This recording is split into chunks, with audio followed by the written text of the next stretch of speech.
Right, a very, very good evening, everybody, and a warm welcome to our latest Pick and Pay Winemakers Table.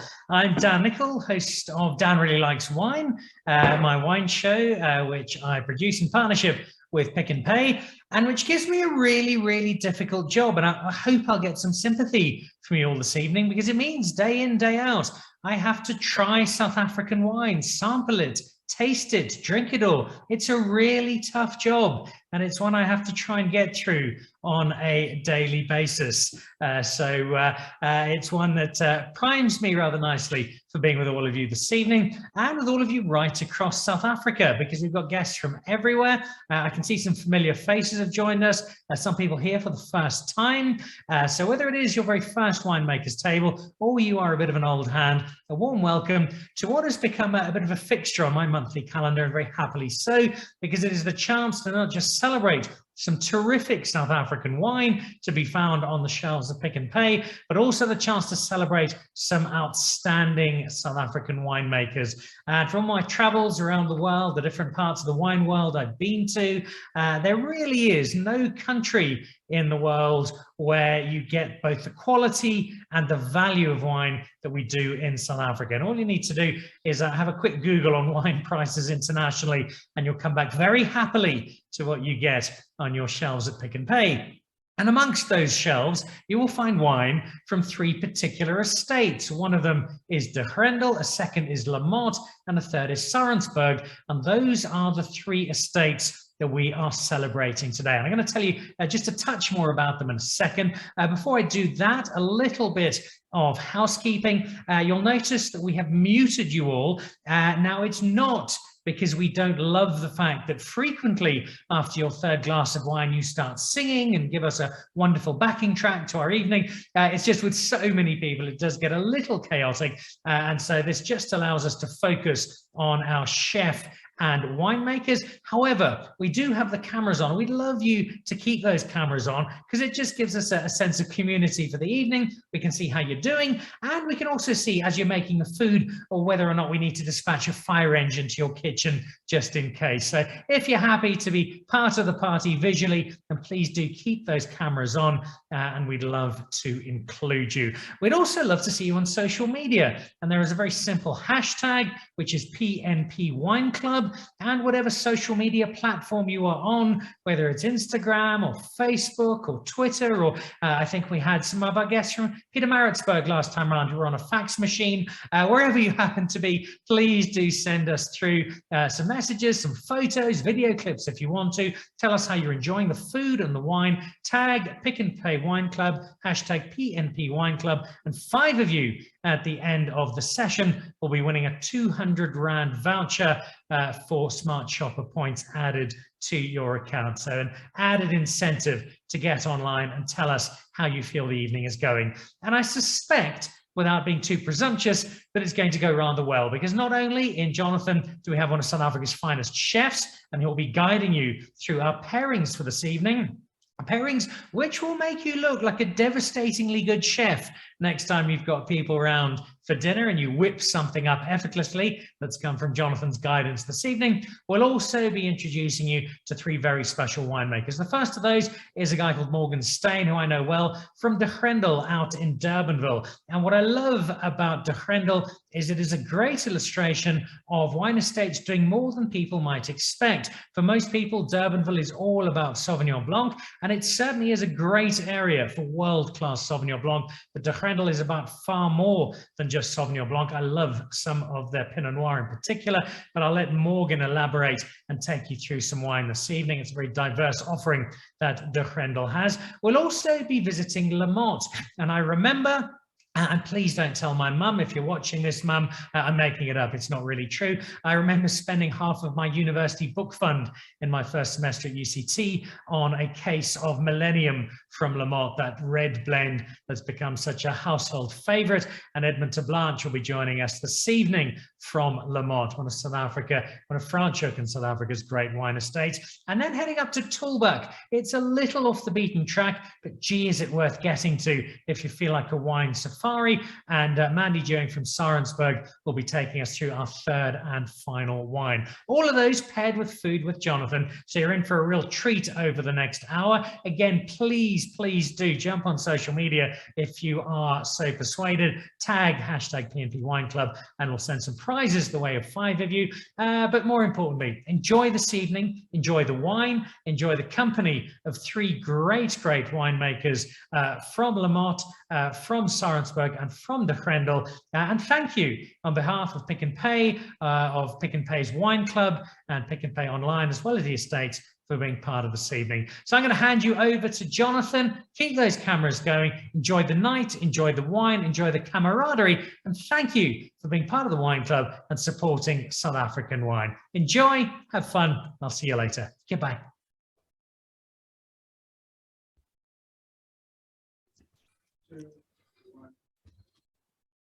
All right, thank you very much, Dan, and welcome everybody to the 4th establishment of our Winemakers Table. And today it's a very special Winemakers Table because it's a celebration of Shiraz. We've got 3 incredible Shiraz producers here with us. We've got the Grendel La Motte and Saronsberg, all wine of origins, all from different regions, and we're going to taste, we're going to experience all of these different things. So welcome everybody. It's the first time we've ever had 3 in a little studio of ours. So nice and cramped, but it's going to be an incredible experience. So I think what we're going to do is we're going to start off one by one, and probably the first one we're going to start off with is the Grendel. So we will come back a little bit later to Edmund and Mandy, and we'll chat a little bit later. But today and right now, we have the man of the moment, Morgan, which we're going to chat a little bit about.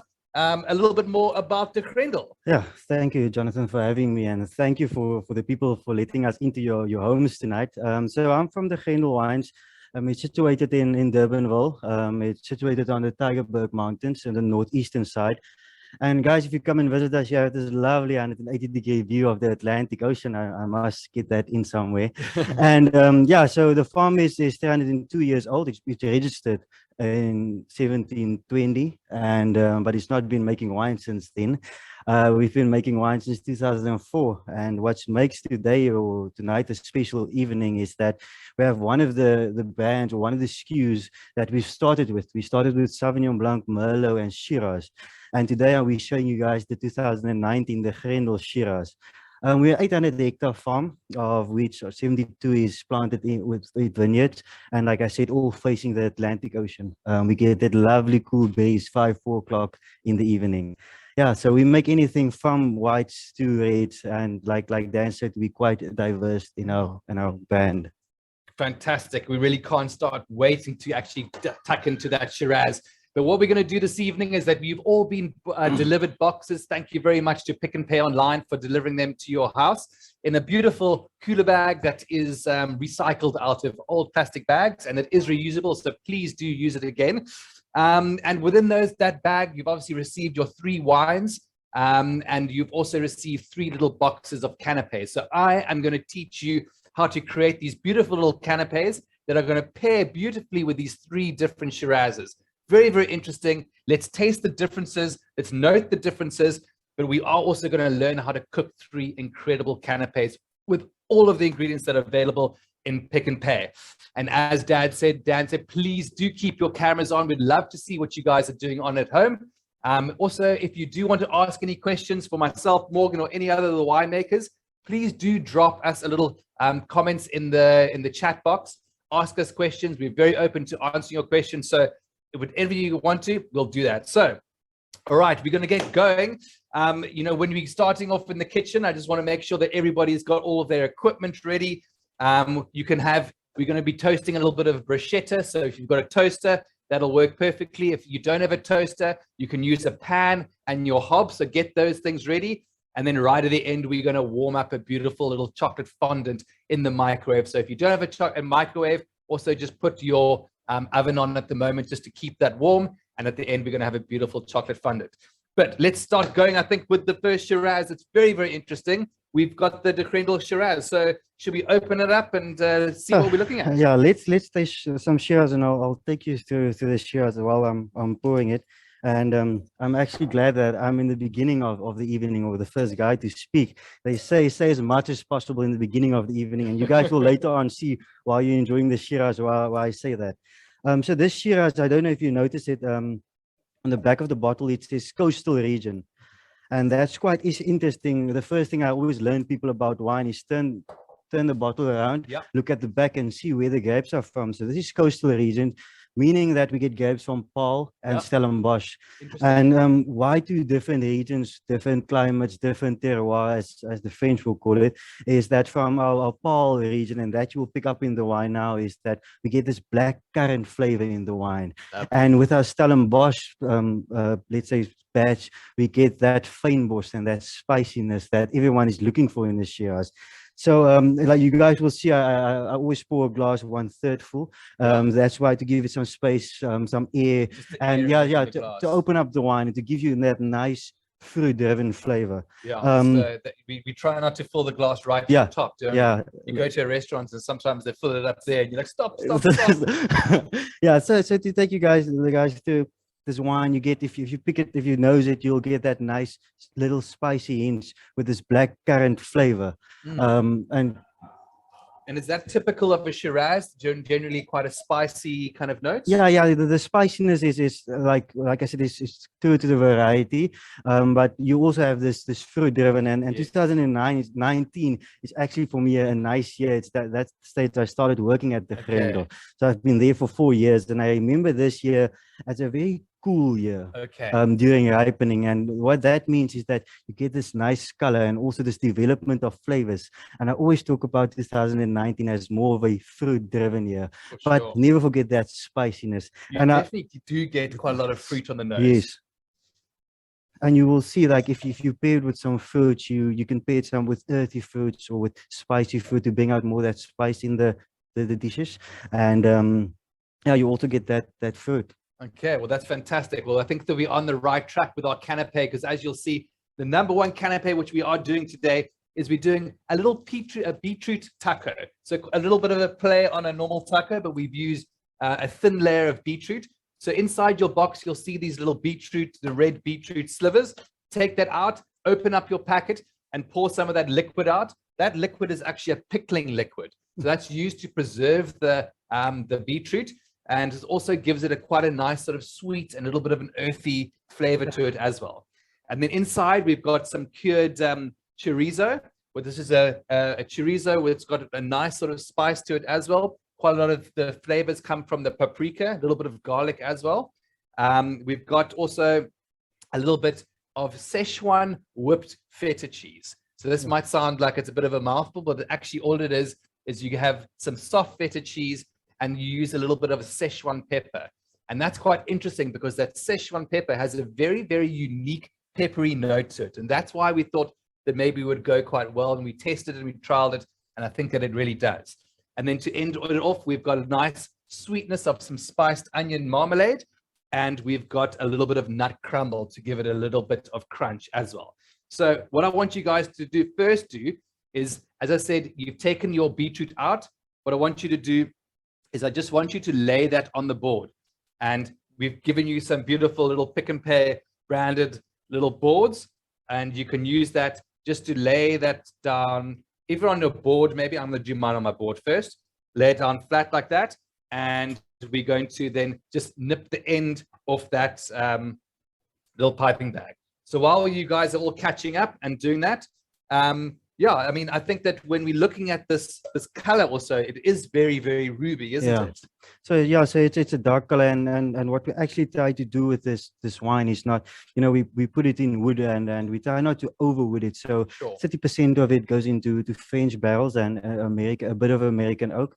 And people usually think, and I can tell the viewers this at home, people usually think that oak gives the spiciness or gives flavor to the wine. That's actually a secondary thing it does to wine. What happens is it softens the wine. So if you get a young Shiraz, it will soften what we call tannin, so it will make the wine softer and more approachable, and it also therefore better color in wine. And then the secondary thing is it gives that with French oak that spiciness to the wine, and also with American oak it gives this more vanilla flavor to the wine. So what oak is this? So this is a combination of Combination. French and a little bit of American oak. Okay. So it's like winemaking is very much about the same as cooking. There's always like adding a little bit of this and a little bit of that just to come together with the perfect combination. yeah, and like you said, it's all about combination, and it's also about like trial and error. You test this one out, it doesn't work, you take that one, and at the end of the day, you take it as what you get in at that 2000, let's say the 2019 harvest. Yes. Okay. Well, very interesting. Okay. Perfect. So now what we've got on your boards, guys, is you placed your little beetroot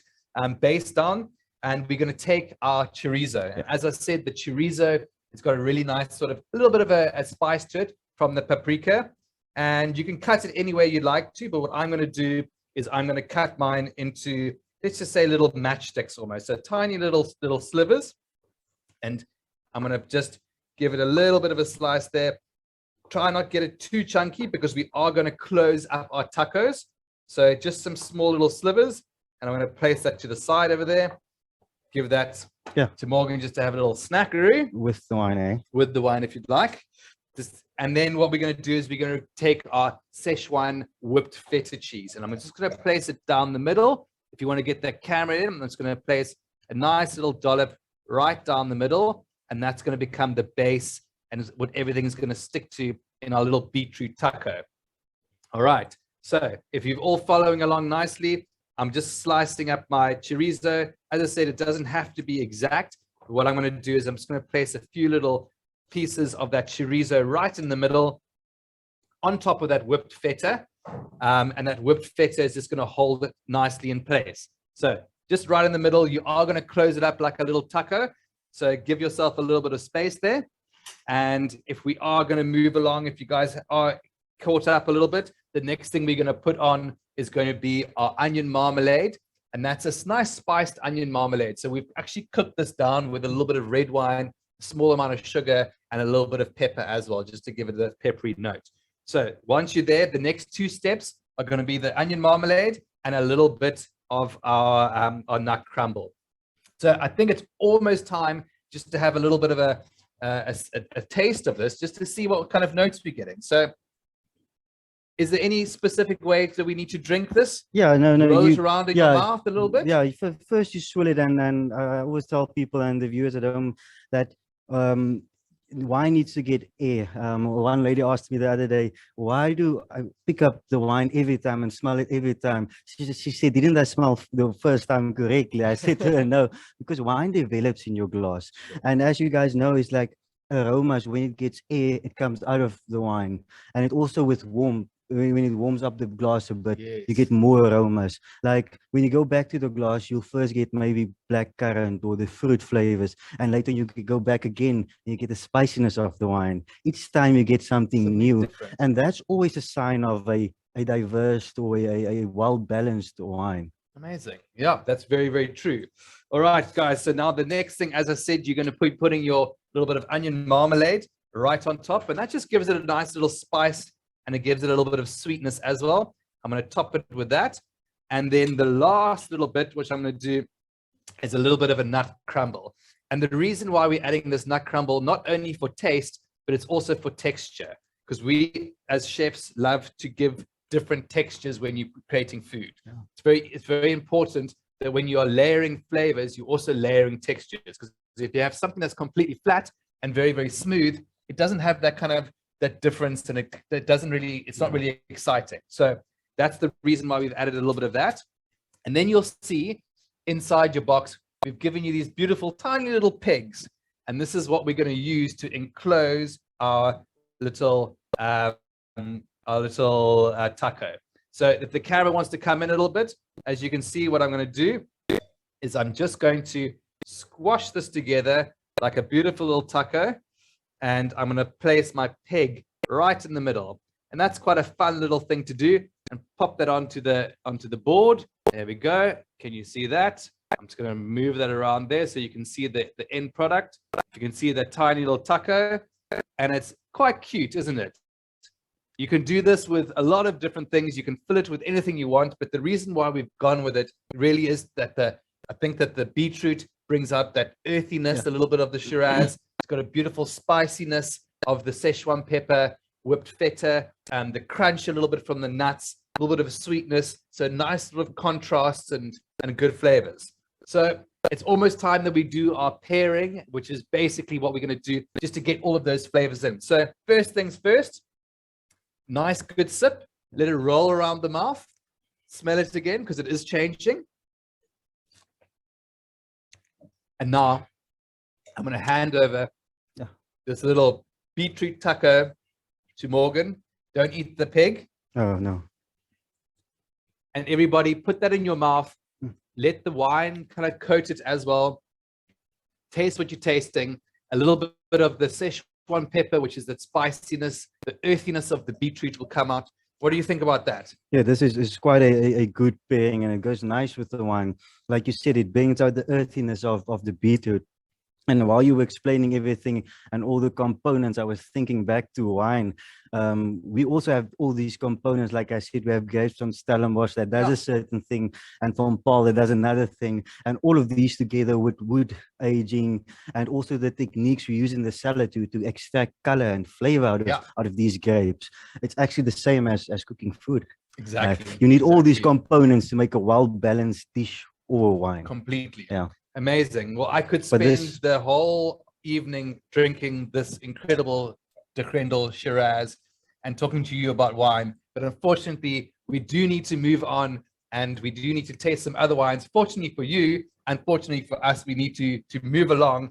And so we are going to say thank you very, very much. Thank you. It was incredible meeting you. And I'm sure that everybody should go out to de Grendel in Durbanville. I know that I've been there. It's got a beautiful restaurant. Beautiful 180-degree views of the ocean.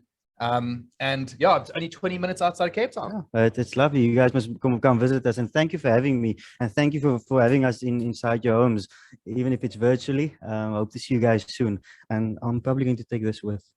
You take that with you. Exactly. All right, perfect. And thank you very much. And so we're going to be moving on to another incredible Shiraz. We're going to be moving on to the La Motte Shiraz. So thank you very, very much.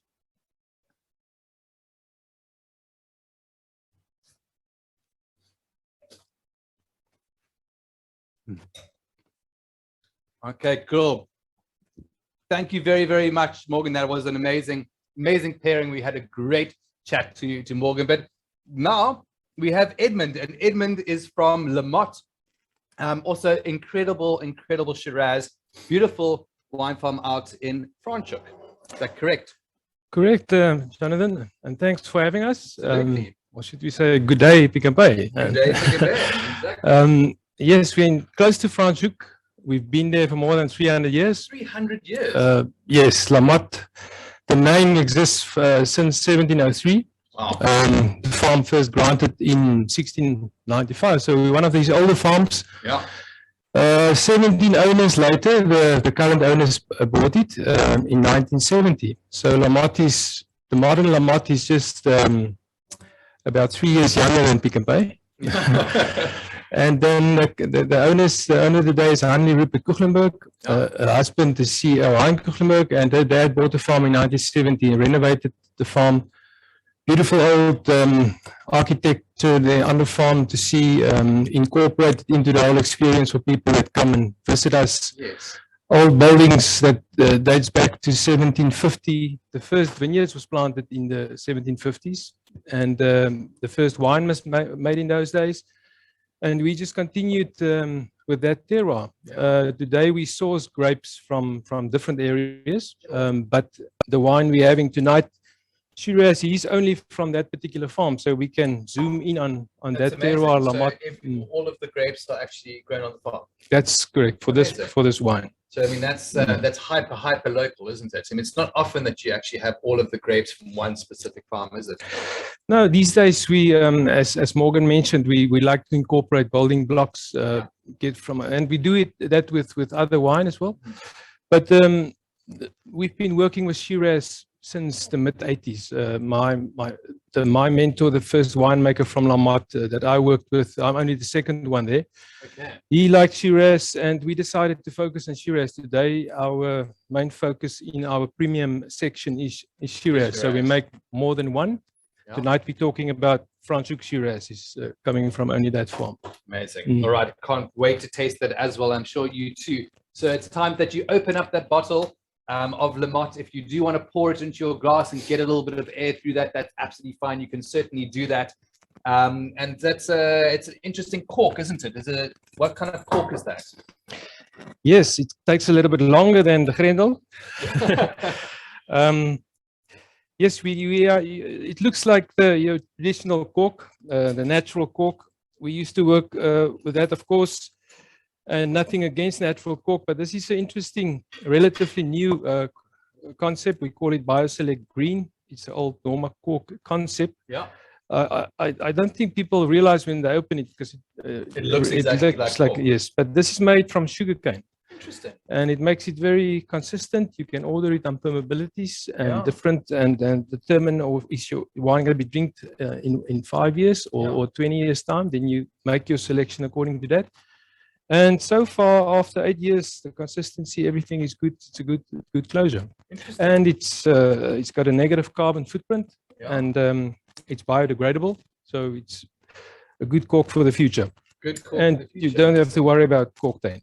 Yeah, absolutely. Well, that's very interesting. And that's, I can't wait to taste it as well. So if you want to at home, pour your glass of that La Motte Shiraz. Slightly different in color almost, I think, to the previous one. It's very interesting when we're looking at all the 3 different Shirazes and tasting them and smelling them. Just try to notice the differences and see if you can pick up those differences. And from a food perspective, what we are going to be making today, pairing this beautiful Shiraz, is we've got something slightly different. What we do have is we're going to do a little bruschetta. So we've given you a small little brioche bun over there. We've got some beautiful grilled artichokes, and we've got some radish, a little bit of pink peppercorn dust, which is very, very interesting. And we've also got a little bit of green mayo and a little bit of the reduced balsamic vinegar. So for this, what I need you guys to do is, if you are going to toast it, get your toasters ready. If you are going to be putting it into your pan, please heat up your pan to about a medium heat. So we are going to toast that in there. I'm going to do it in the pans, but I'll teach you through that. And as we said before, please do keep on your cameras. If you've got any questions, drop us a little note in the comment box, and please do take photos and post it to the hashtag PMP Wine Club as well. All right, so Edmund, what are we looking at here? Yes, this wine, as mentioned, from one terroir, but definitely different blocks. There's different ages in the vineyards. Yeah, there's different clones involved. That's interesting. So although it's one farm, it's still different building blocks. And then there's one block that's situated in a deep kloof, so it sees a little bit more shade. Yeah. Then we have the La Motte sandy type soils, which is a little bit whiter than in other areas. That glare gives you, in that sandy sections, it gives you a little bit more light and a little bit more jamminess. So you find totally different grapes on a farm. So we build ourselves some building blocks. We keep everything separate. We age it separate. So there's different flavors incorporated. You will have more spiciness from the shaded block, and or make it the cooler block maybe. And you will have more fruit, strawberries, mulberries coming from the other blocks. So that's very much, I mean, that's very interesting, because normally with the blend, you're looking at different varietals and you use the characteristics of those different varietals. But we've got a single varietal here where we're using the different characteristics that are formed out of the different blocks, which is very, very interesting. And obviously it's a single varietal, and each year do you try to keep it quite similar, or is it each year is it quite different, the 2018 to the 2019? Well, we try to keep it similar, consistent. We want to make a drinkable wine. That's our type of style. You will notice if you look at the back of the bottle, as Morgan said, remember to read the label. Yes. It says 13%, so it's pretty low for so it's very drinkable. Yes. By now, the people should be on their second bottle, and this one won't damage you. And we do have another tool that some people maybe don't know. If it says Shiraz or Cabernet on a bottle, we are allowed. We have tools to play with. We are allowed to have a 15% of something you don't have to mention. In our case, we have a family of Syrah. Is a variety called Durif or Petit Syrah. Petit Syrah. Yes, I know Petit Syrah. The other one is called Durif. It's the same. No, it's a Same synonym. one. Yes. Okay. And it's a darker grape. We're sitting with the sandy terroir. So sometimes we get some vintages. The wine might be a little bit to medium bodied according to our likes, and then we add a little bit of Durif, which is almost like a seasoning. Is more intensity, more ink, more tannin. So we can turn the volume on or turn the volume off with a little bit of Durif. So there is a little bit involved here. And then the Oakers, of course, that gives you the background, the depth.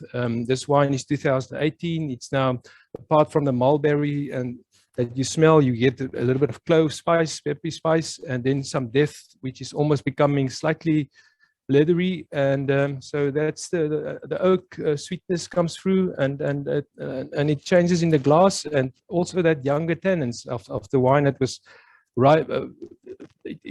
I believe that Shiraz must still be firm, not when you harvest it, and that helped the wine to age and change in the glass as you taste the wine. Exactly it develops over a period of a day if you manage to have a bottle open that long. I think that's always what's quite the interesting thing as well. Everyone likes to ask, like, how long do I need to? How long can I keep a bottle of wine open?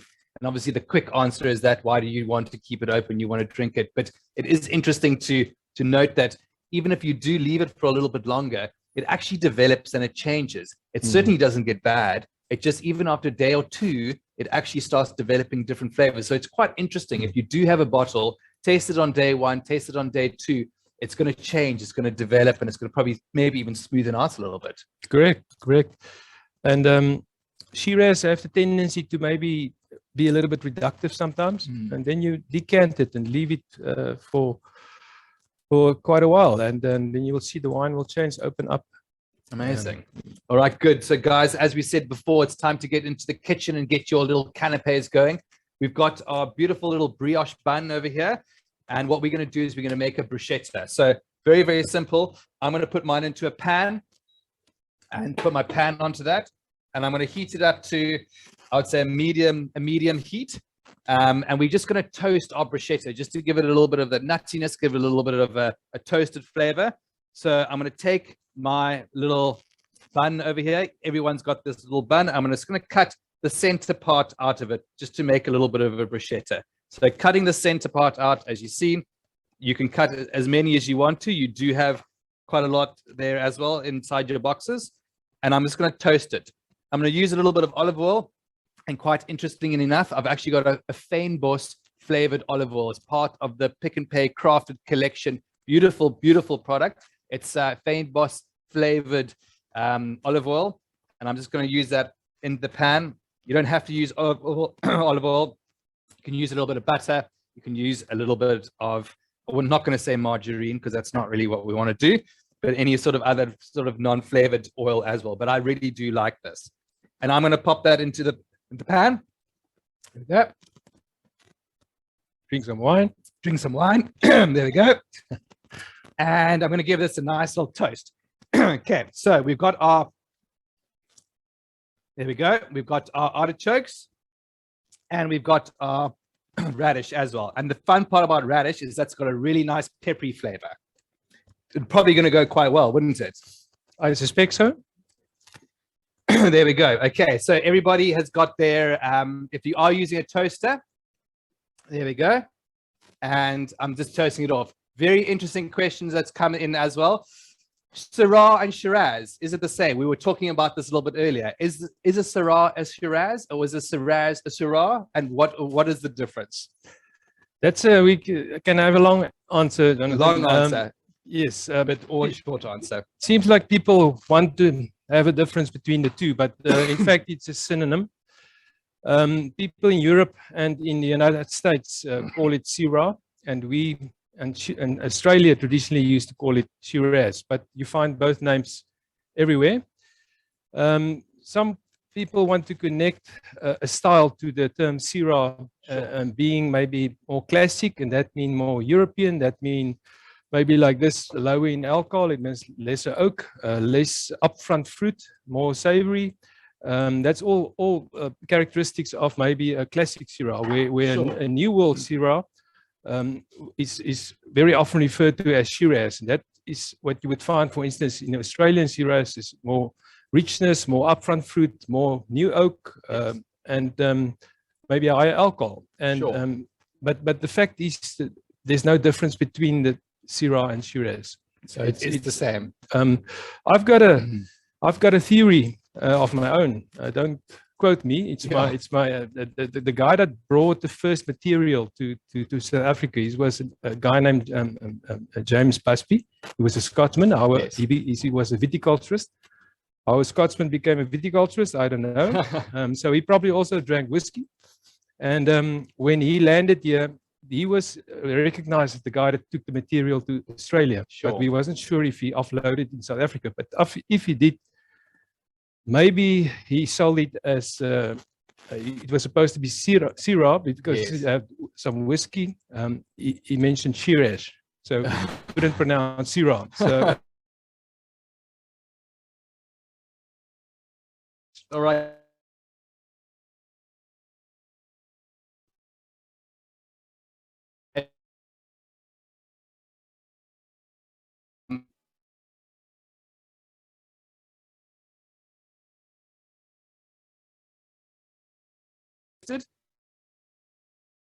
And we've got our beautiful grilled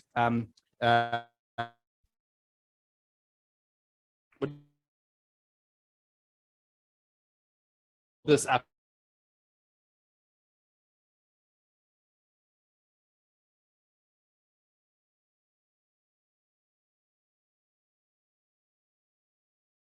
Wondering.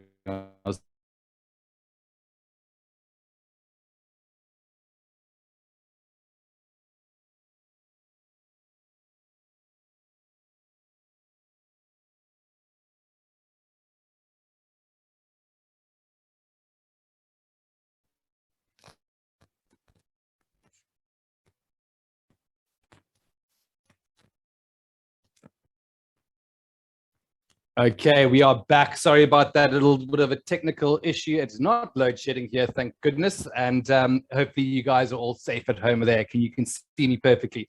All right, so just to recap a little bit, we've got our little bruschetta, which we've toasted, and we're going to top that off with our grilled artichoke. All right, and I'm just going to start layering this a little bit as well. So we've got our grilled artichoke, which has been nicely sliced. We're going to place that just at a diagonal onto our bruschetta, and we're going to start topping that off with a few of our beautiful little elements. One very simple green mayo. We use a little bit of parsley. We pass it through some oil. We cook it down, and we make this lovely little green oil. Just has a nice sort of herbaceous flavor to it, really. So that's just going to be topped off. I'm just going to do a few little dollops on top of it. It gives the canapé a nice sort of like creamy mouthfeel. It also just gives it a little bit of freshness as well. So 1 or 2 or 3 little dollops on there. And then to add a little bit of crunch and a little bit of pepperiness, we're going to use one of my favorite little ingredients is a radish. I love putting these onto canapés because they look so beautiful, as well as adding a beautiful pepperiness. And I think that that pepperiness and crunch of the radish is going to go particularly well. I like just when you slice it, just to keep the edges together. So you end up with that really nice round red rim, as well as the sort of the crunchiness and the white of there. So I'm going to place that into the center just at an angle like that, just between the two, so they stand up. It's always nice to give your canapes a little bit of height. And then, interestingly enough, I'm going to just move that around so you can see it. There, probably that other way. There we go. Looks like Mickey Mouse's ears there. All right. So, and then the interesting part is some pink peppercorns. And if you smell this little bag of pink peppercorns, give that a smell.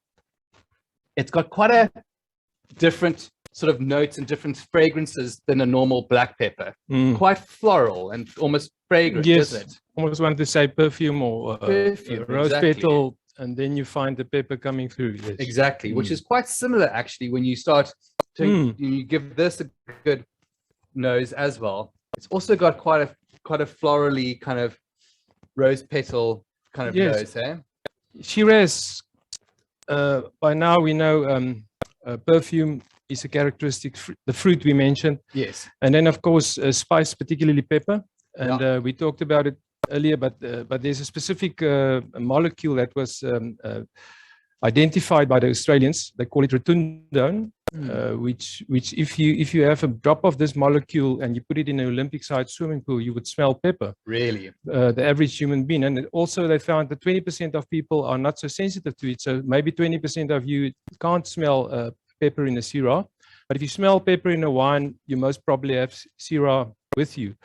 So interesting also in some of our food components, particularly herbs, rosemary, thyme, geranium, you find the same molecule, and you find it in Shiraz, and you find it more in cool climate Shiraz than in warmer climate Shiraz. And is it only in Shiraz? It's only maybe in smaller portions in other varieties, but not, Yeah. not concentrated enough to be Sure. visible. So that makes it interesting when it comes to food and wine pairing, because we know Cabernet, for instance, loves thyme and rosemary. And Yes. so Cabernet likes the rotundone.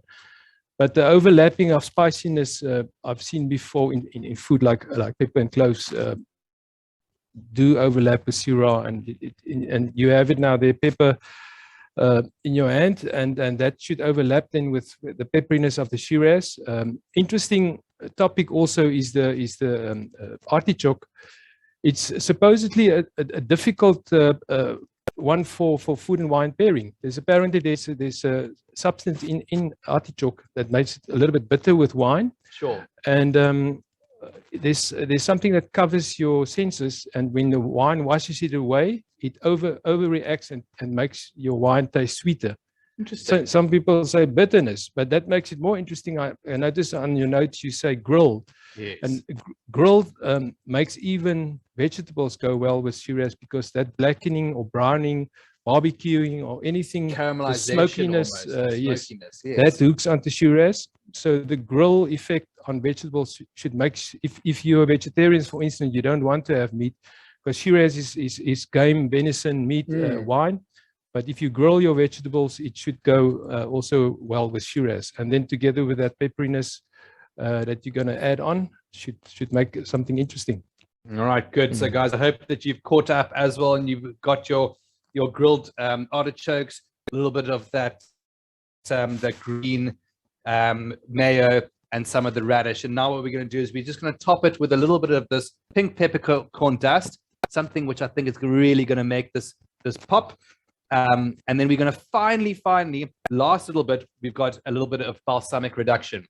Very simple as well. All this is balsamic vinegar that's been put into a pan and reduced. And reducing basically just means that you're removing some of the water, which makes it a little bit thicker, makes it a little bit sweeter. And that is just going to add, as I said, a little bit of a sweeter note, a little bit of a sharpness.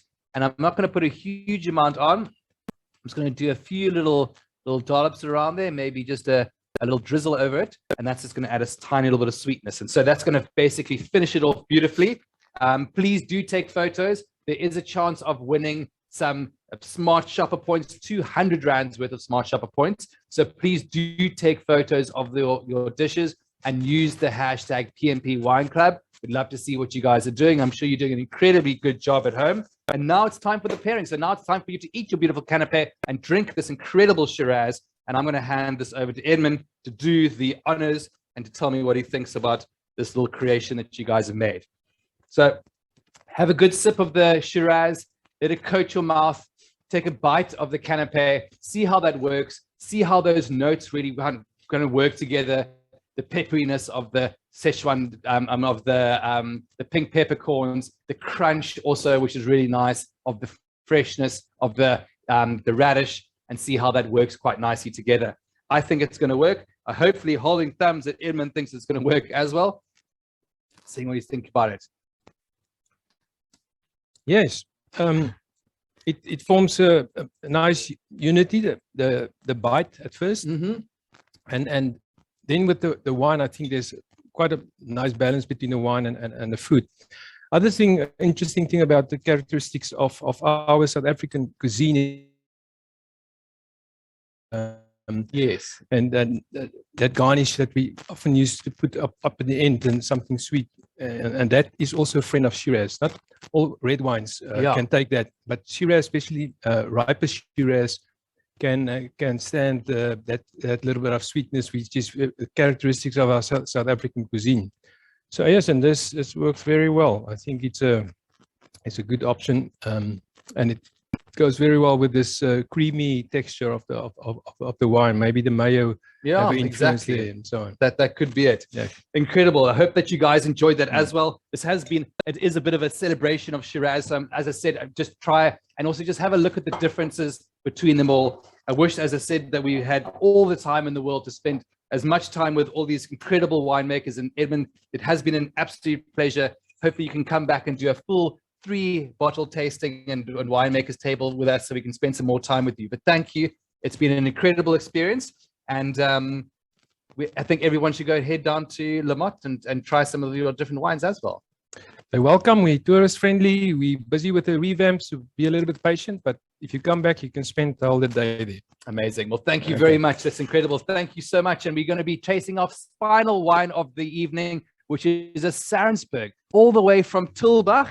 Not quite all the way. I don't think it's that far outside of Cape Town, but it is an incredible wine farm. There's a lot to be said about this beautiful wedding venue, incredible accommodation. And I'm here with Mandy, and we are going to chat a little bit about Saronsberg. So thank you very much and welcome straight back on the stage. Thanks, Jonathan. And welcome to all the Pick and Pay food and wine lovers sitting, I think, rather cleverly in your homes, rather responsible, and most certainly in winter, definitely the best place to be, in the comfort of your own home. And let's just hope that you're not having to experience load shedding tonight. But it's an honor to be here tonight, and I'm very privileged because I'm taking the place of our cellar master tonight. So I'm the marketing manager, and Devil Haynes, our cellar master, who has been with the farm. I'll give you a bit more history on that. But right from the word goes, on a very well-deserved holiday with his family. That's very lucky. He is lucky. But I'm sure it's been a very tough year. Not a tough year, but a very hard year. You just come out of a big harvest, I'm sure. So the harvest happened a little bit late this year, didn't it? It most certainly did. We started in March. Every year is different, and everybody sits on tender hooks waiting for the right time for the grapes to ripen, and that the show, as the saying goes, the show can go on the road. Yes, exactly. Yeah. So a little bit of history about Saronsberg. It was bought in by an entrepreneurial businessman in 2002. He employed Devil Haynes in 2003. So Devil has literally been there right from the word go. Wow. He was very instrumental in the whole design of the cellar, because Devil is really specific with certain things and the way things that should be done. As his saying goes, there's possibly easier ways to make wine, but there's no better way to make wine. So the first vintage was 2004. And Devil is now, 19 years. He's just celebrated his 19th harvest at Saronsberg. So he's really, other than sprinkling fairy dust over his grapes and his wine, which I believe he does, because there's just a consistency with Saronsberg that speaks. I mean, it's every single vintage. It just comes out better and better. And yet, if you taste the vintages back to the first vintage of 2004, you can see the consistency from those vintages to where they are today. Amazing. So he joined Nick and the family in 2004, and he's rather passionate and rather fortunate that Saronsberg, the soils and the grounds lend themselves for the production and the growth of Shiraz. So the majority of our vines are Shiraz. Sure. But we do also plant Bordeaux style varietals. And as Devil will always say, he had to make a cup classique, which is the South African version of champagne for me, because I do believe that you need a glass of that before your coffee in the morning. Somebody's got to get personality, and the glass of bubble certainly helps. So we do from a Sauvignon Blanc to a blend, a white blend. We do a Viognier, which is another Rhone style white cultivar. Roussanne, the same, a Rhone white cultivar. And then our flagship, which is the Full Circle, which is the best of the Shiraz, together with Grenache, Mourvèdre, Viognier, and Roussanne. And that we make in small quantities and gets released once a year. But with all our other cultivars and our other wines that we produce, we literally go over to the next vintage, and we just pray that the Shiraz is always ready in time, because it sells out so quickly. But we just hope that we don't have a period of time where it's off the shelf. Yeah, absolutely. And so this obviously is a beautiful bottle, and looks like it's won quite a few awards as well. As I said earlier, Jonathan, she's well dressed, and we certainly are proud of her achievements. And it's like a well-dressed lady. She doesn't keep all her jewels in the safe. She wears them. Let's see. So that's the Saronsberg Shiraz, and it's the 2019 vintage. 2019, fantastic. So we've had one 2018 and this is the second of the 2019.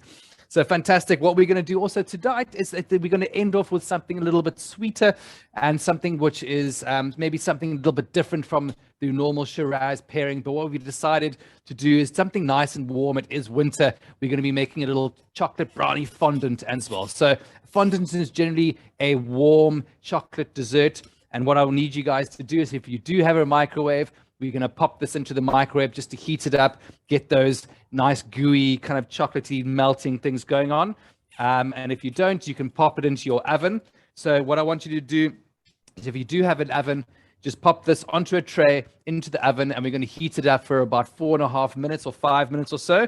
And if you do have a microwave like I do, I'm going to pop this in. And also what I'm going to do is I'm actually going to pop this beautiful hazelnut chocolate drizzle in it as well.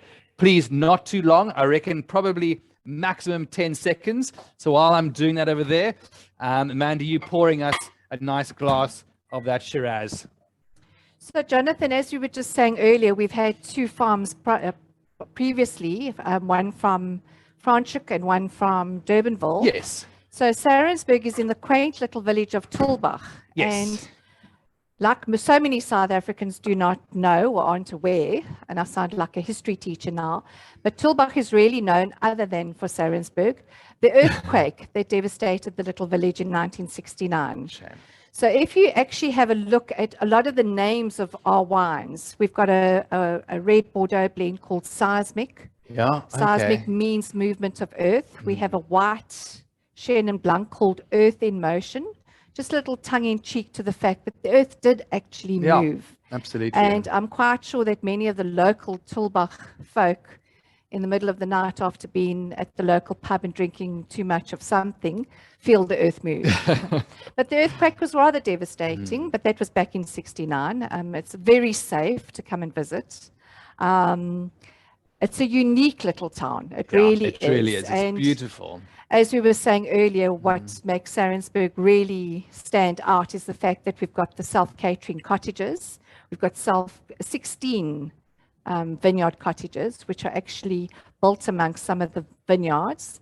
And how perfect is it just to wake up in the morning, make yourself a cup of coffee, and sit outside on your stoep and look at the Saronsberg Mountain. On a clear day, even when it's raining, there's just a beauty about it. No, absolutely. And I think that it's also been renowned as a bit of a wedding venue these days as well. It's become rather a destination. COVID has certainly been good for us because it's made people drive that little bit further. It's 120 kilometers northeast of Cape Town. And just a really stunning little drive out. You're doing a road trip when you come out to Tulbagh. Exactly. So we've got the wedding venue, you've got the cottages, stay over, you get the chance to taste the wines. We open 7 days a week. The only day that we closed is Christmas Day and New Year's Day, because you should be with your family on those 2 days, and we want our staff to be with their families. come and visit us, come and taste the wines, come and stay in the cottages, and just take in the beauty that we have to offer. We have 2 art galleries. So the owner is an avid South African contemporary art collector.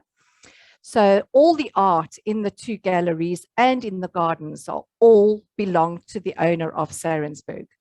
And as you drive into the farm, we have what looks like this lady walking out from the dam in front of the cellar. She's an Angus Taylor. In Afrikaans, she's referred to 8 klip, 8 water. Translated means out of stone, out of water.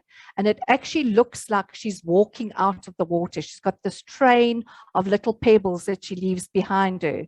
And her whole skirt is the pebbles.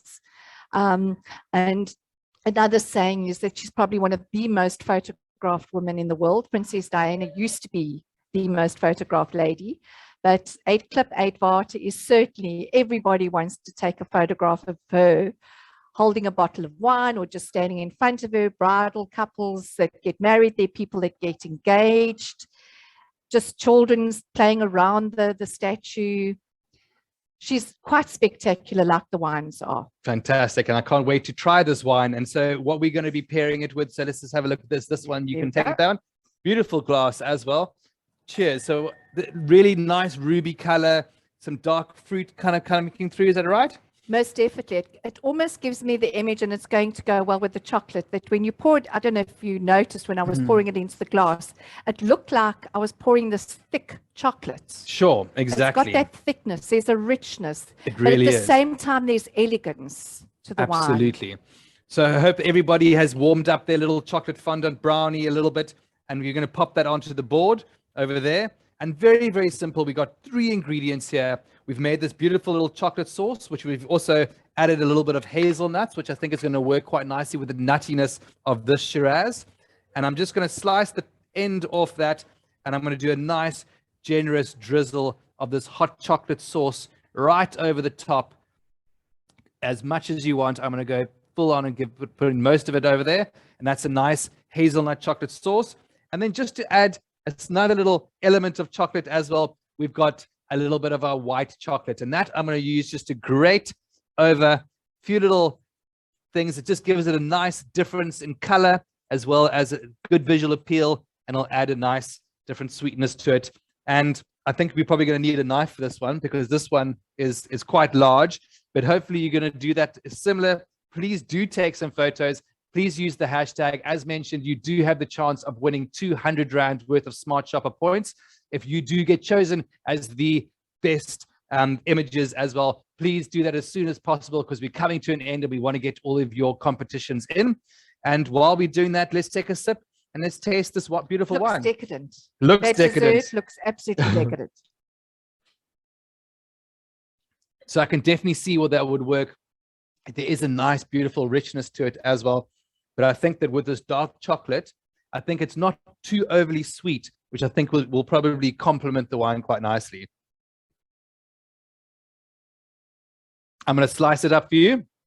And now you guys just work that around. And while we're going to do that, we're going to just slice this into a small little portion so you can have that little taste. Don't be shy. Use your fingers. Get involved Thank there. you. It's a nice, warm, sort of wintry dessert. Perfect with this beautiful Shiraz. And just take another sip. Let that coat your mouth and see how that works for you. Oh my word, it just complements it. Fantastic. It brings out the hazelnut, it brings out the dark chocolate. Yeah. It just brings out all the elements that you've put into this dessert. Good. Delicious. And so simple. 3 simple ingredients. Really, really easy. A nice little chocolate brownie, which you can buy from the Pick and Pay bakery. A little bit of chocolate sauce, which I just literally got some dark chocolate, melted it down with a little bit of cream, chopped up a little bit of hazelnuts in there. If you want to add the hazelnuts over, you certainly can. And then some of this Pick and Pay white chocolate, which you can just grate over that as well. All right. So I think that you guys have enjoyed that. Hopefully you have enjoyed that. It's been quite an incredible evening, really tasting the 3 different Shirazes next door to each other, which is quite incredible. All, as I said, all single origin, all from their specific regions, working away all the way from Franschhoek all the way through Durbanville and into Tilbach as well. The destination, the new destination, huh? We're waiting. We're waiting for you. All right, amazing. And so, guys, as we wrap up this evening and this real unbelievable celebration of Shiraz, I just want to thank everybody for joining us. I want to thank also, obviously, the wine farms, the Grendel, as well as Saronsberg and La Motte. I also want to thank Pick n Pay Online for delivering all of those boxes to you, and thank Pick n Pay Wine Club as well. We do have a lot more of these coming up, so please do check in your mails. And we also we probably got a few winners as well. So thank you very much for obviously posting to the Pick n Pay Wine Club. And we'll just show you your winners now. But also inside your boxes, you'll see that not only did you get 3 beautiful wines, you also got some vouchers as well. Inside there, you have this online voucher for 100 Rands off your next purchase. And you've also got 25% off any of these wines at Pick n Pay as well. So apart from the fact that you've been spoiled tonight, you also get 25% off these, as well as 100 Rand voucher, which you can use at Pick n Pay online. So we have our winners, and the winners that we are going to announce that win 200 Rands worth of Smart Shopper points is Helen, Nicolau and friends. Congratulations. Well done. And Michelle van der Pfeiffer, congratulations as well. 200 Rands worth of Smart Shopper points are on their way to you. So I hope that you've enjoyed your evening. I know you've got 3 bottles of wine here. I know that Helen has also got some of her friends around as well. So I'm sure that they're all going to be finishing off these bottles. It's nearly the weekend. And we hope to see you guys back soon. We've also got a few little spot prizes, which is fantastic. These guys are also going to get a few little things. The winners for comments, please, take it off for Caroline, for Marilee, and Antonice. They're also going to get some spot prizes as well. So well done to those guys too. We do obviously want everybody to be involved, and thank you very, very much. So I hope to see you next time for this, and hope to see you possibly also if you are living in Joburg, we're going to be having a Pick n Pay Wine Festival in October, so look out for that as well. And thank you, everybody, and thank you, La Motte, thank you to Grendel, and thank you very much, Mandy from Saronsberg. It's been an incredible evening. I hope that you guys have enjoyed us, and see you guys next time. Thank you very much.